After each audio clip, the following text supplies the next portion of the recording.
Cover Killer Nation. I am Cover Killer. I'm wearing a Triptychon shirt, but I'm going to be reviewing prog. That's a paradox in itself. 2011 has been a year where I've not gotten the opportunity to really talk about a lot of progressive music. Now, I've talked about a lot of progressive metalcore or things like that with bands such as Born of Osiris, but I've only really gotten to talk about maybe one or two legit progressive metal bands, either that or progressive rock bands. And the only one that I can really remember off the top of my head is the Symphony X review that I did just last week. And now we're doing a second one. Now, this album actually came out prior to the new Symphony X album, Iconoclast. However, this was an album that I had to listen to a couple of times to really get the feel for, and there's a kind of a story behind why. It's been out for about a month. This is Communication Lost by Wolverine.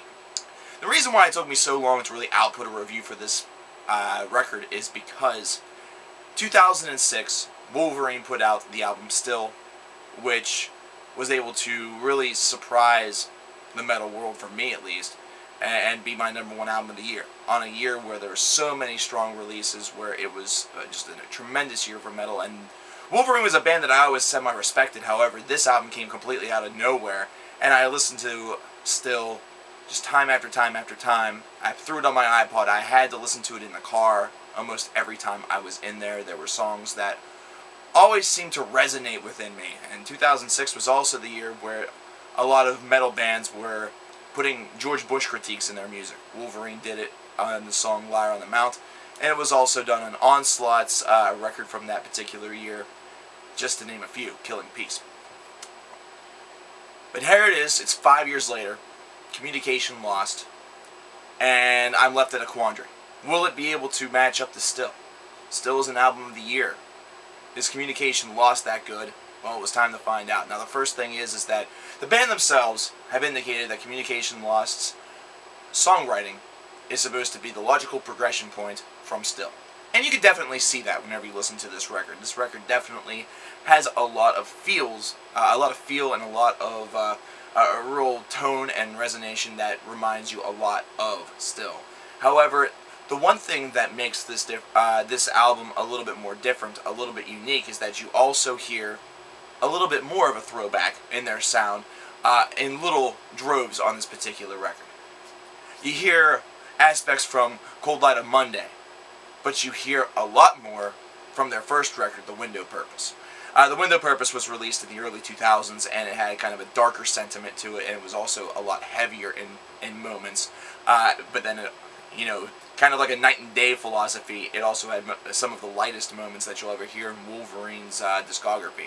So it's kind of an interesting night and day album that was fused together by the one thing that is no longer present in any Wolverine song, and that's every so often there is a death growl in there, kind of resemblant to a band such as November.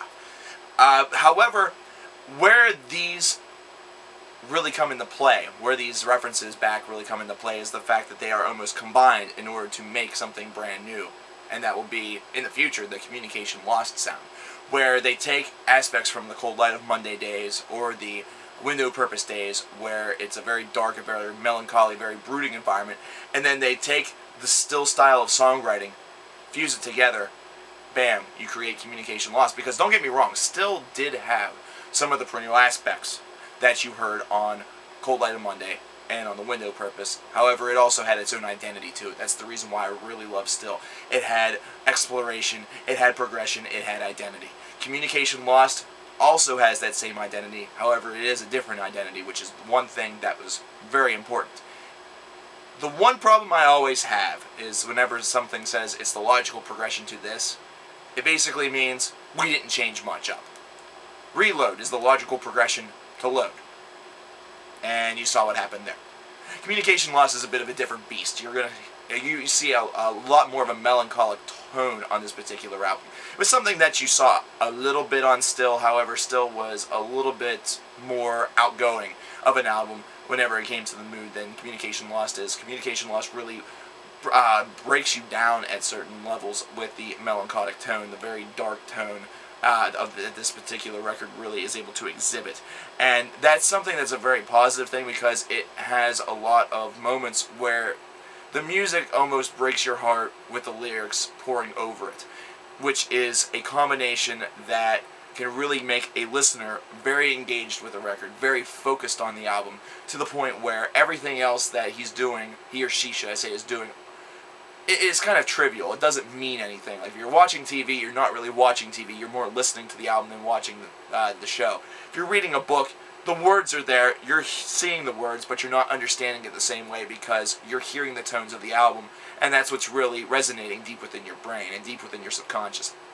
This is one of those albums that can really take you on a ride and distract you from your everyday life.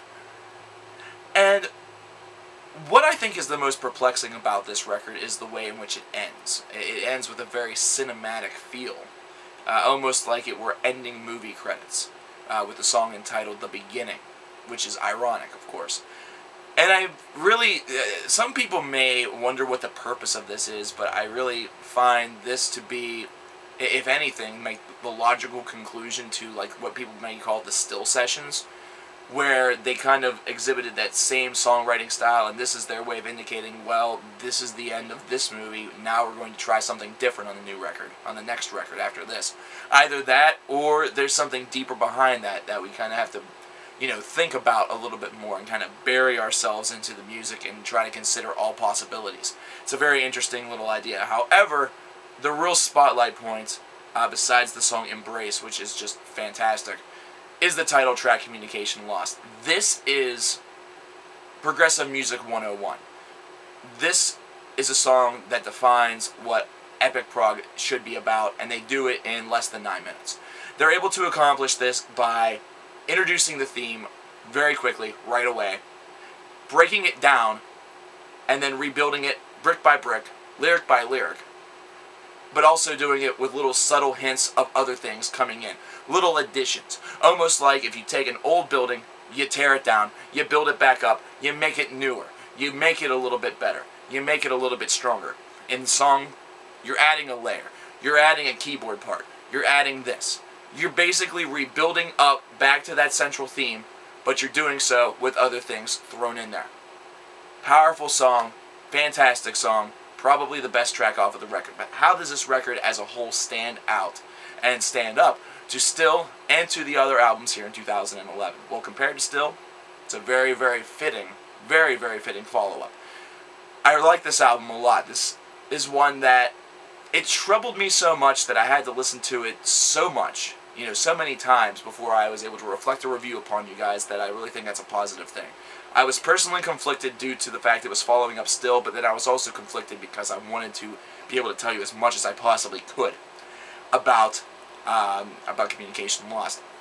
Compared to 2011, I would say this is a very, very strong release, though it's not quite going to be like a top prog album, because Symphony X just is really an amazing record. It's something that is very surprising. I love Symphony X's work, and I always have, but this came out of nowhere. This is almost like 2011 Still. Very consistent band, but here comes a record that just blows people away and is perfect in, well, a lot of different ways. It's not a perfect record, but you know what I'm saying.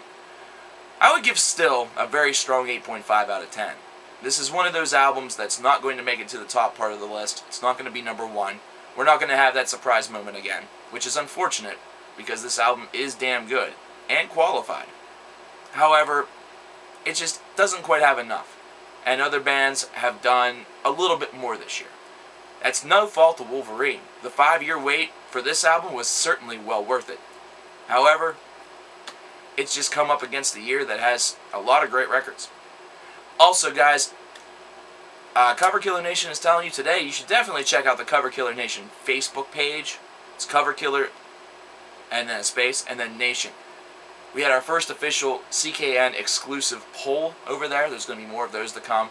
I want you guys to spread those around. Let's make the Cover Killer Nation a worldwide phenomenon. Take care, guys, and check out Communication Lost by Wolverine. You'll like it.